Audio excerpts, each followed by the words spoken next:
Welcome to the Contrarian Leader. I'm Brian Plowman, and today we are tackling something that's quietly shaping or breaking organizations everywhere.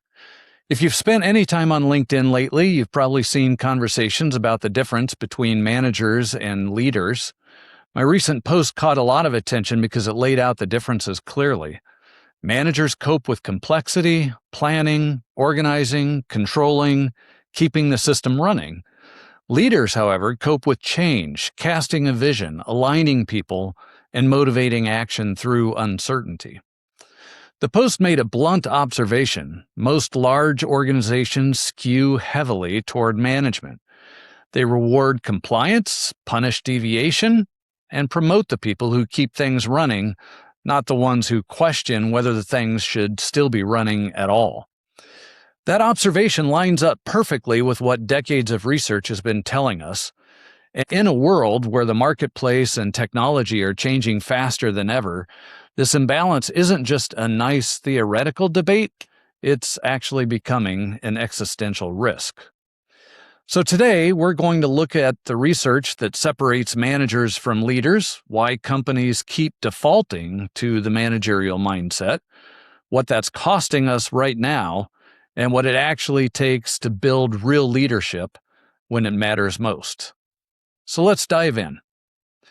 The foundational research on this topic goes all the way back nearly 50 years. In 1977, Abraham Zelaznik wrote a now classic Harvard Business Review article titled, "Managers and Leaders, Are They Different?" Zelaznik did not mince words. He argued that these are two different types of people with different psychological orientations. Managers, he said, are pragmatic, analytical, and process-oriented. They emphasize planning, control, efficiency, stability. They use formal authority, follow established procedures, minimize risk, and focus on short-term objectives and systems. They have subordinates. Leaders, however, are vision-oriented, willing to take personal and strategic risks. They inspire through personal influence rather than position. They're driven by a sense of purpose beyond just the day-to-day operations, and they focus on change, innovation, and long-term direction. They have followers. A few years later, in 1985, Warren Bennis and Bert Nanas crystallized it in one of the most quoted lines in leadership literature. Managers do things right, and leaders do the right thing. John Kotter took it further in a 1990 book, A Force for Change. He framed it functionally. He said that management is about coping with complexity, all the planning, budgeting, organizing, staffing, controlling, and problem solving, where leadership is about coping with change, creating a vision, aligning people, motivating and inspiring and setting direction. But Kotter was clear, effective organizations need both, but they are fundamentally different activities requiring different skill sets and mindsets.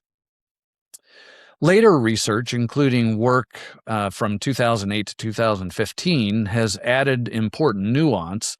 Scholars like Tour and Afori noted that in practice, there's often behavioral overlap, especially at middle and senior levels, and that the distinction isn't always a clean personality test. Modern organizations expect people to do both. But here's the key takeaway that still holds. The conceptual distinction remains incredibly useful. When organizations over-index on one at the expense of the other, problems follow. And right now, the overwhelming skew in most large companies is toward management. So why does this happen? Well, frankly, it's because management feels safe, it's measurable, it's controllable, compliance is easy to audit. Bureaucracy gives the illusion of order and risk management. Hitting process metrics and maintaining stability protects careers, bonuses, and quarterly results. Leadership, on the other hand, is, well, frankly, it's messy. It involves uncertainty, personal risk, challenging the status quo, and sometimes failing publicly. It's harder to measure on a performance review. So, what do companies do? They optimize for what's easy to reward. They create layer after layer of approval. They promote people who don't rock the boat. They design performance systems that value predictability over progress. They talk about innovation and agility in town halls, while the actual incentives reward playing it safe. The result? Unimaginative, risk-averse managers who are excellent at maintaining yesterday's systems and often paralyzed when the world changes. As my LinkedIn discussion pointed out, when you prioritize management alone, you get stability without adaptation, compliance without creativity, loyalty without innovation. This isn't just frustrating for employees, it's strategically dangerous. And this danger has never been greater than right now, actually. The rate of change in the marketplace and technological landscape is unprecedented. AI is reshaping entire industries in months, not years. Consumer expectations, supply chains, competitive dynamics, and workforce values are all shifting rapidly. In this environment, pure management, keeping the existing machine running efficiently, is no longer enough. You can manage your way into perfect execution of an obsolete strategy. And that's exactly what happened to some very iconic companies. Let's take a look at a couple of examples. In 1975, Kodak had one of their own engineers invent the first digital camera. But executives suppressed the technology because they feared it would cannibalize their highly profitable film business.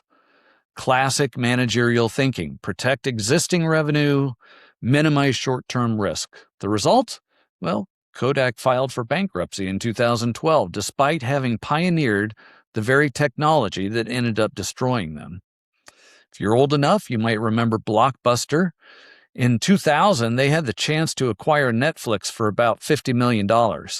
They passed because they viewed Netflix as a niche player. Even when they later tried to build an online offering, internal resistance, franchisee concerns, and pressure to protect short-term store economics killed the effort. They managed their physical rental business brilliantly, right into bankruptcy in 2010. These weren't failures of resources or intelligence. These were failures of leadership, or rather the absence of leadership in cultures that had optimized for management. Closer examples exist too. Think about how many organizations today have great people with bold ideas who watch those ideas slowly die in approval chains, risk committees, and let's form a working group. Or how many high potential leaders quietly leave because the culture rewards caution more than courage. Now, let's be clear about something important. This is not an argument against management. We desperately need strong management, because without it, you get vision without execution, constant reinvention without discipline, and chaos that looks like agility. Cotter was right. Organizations need both functions. The problem is really the imbalance. Too many companies say they want leadership while their systems, incentives, and culture are still built for management. They promote people for being reliable maintainers rather than courageous changemakers. They ask for innovation while punishing the very behaviors that produce it. The organizations that will thrive in the coming years are the ones that figure out how to cultivate both and give leadership the oxygen it needs when change is accelerating. So, what does that look like in practice? It starts with honest diagnosis. Look at your promotion criteria, your performance metrics, your decision-making speed, and your tolerance for smart risk. Are you actually selecting for and developing people who can lead through uncertainty? Or are you mostly selecting for people who can manage complexity well? It means creating psychological safety so people can challenge assumptions without career risk. It means reducing unnecessary approval layers for innovation initiatives. And it means measuring and celebrating not just outcomes, but learning from intelligent experiments, even when they don't succeed.